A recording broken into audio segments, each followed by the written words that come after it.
So hi! Welcome and welcome back to my YouTube channel, and for today's tutorial, ituturo ko sa inyo kung paano nga ba i-report at gawing spam messages ang mga suspicious emails na nare-receive natin. But first, kindly subscribe to my channel and don't forget to hit the subscribe button and the bell to notify you for my new updates. And if you want to learn more, just keep on watching and let's start.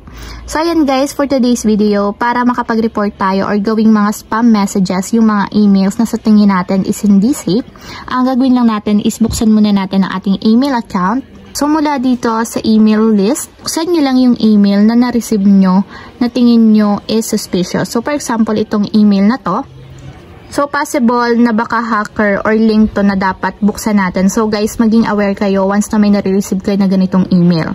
So kung tingin nyo guys is suspicious siya, much better na gawin natin siyang spam messages para hindi na tayo makareceive ng parehong email katulad nito. So delikado kasi guys yung mga ganitong nag-i-email sa atin kasi once na nabuksan natin yung link na yan, pwedeng ma-hack or directly makuha nila yung account natin sa email. So ganito lang guys, para ma-report natin as spam, i-tap nyo lang yung 3 horizontal dots na nandito sa upper right corner. And then may lalabas dyan na options, hanapin nyo dyan yung report spam. So tap lang natin yung report spam.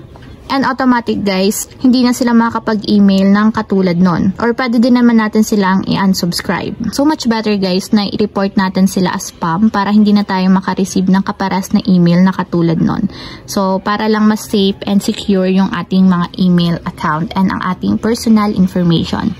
So ayun lang guys, ganun lang kasimple kung paano nga ba i-report at gawing mga spam messages ang mga suspicious emails na nare-receive natin. If you have a question, can you comment down below and don't forget to hit subscribe button and the bell to notify you for my new updates. And thank you for watching. Living life every day, late at night, not okay.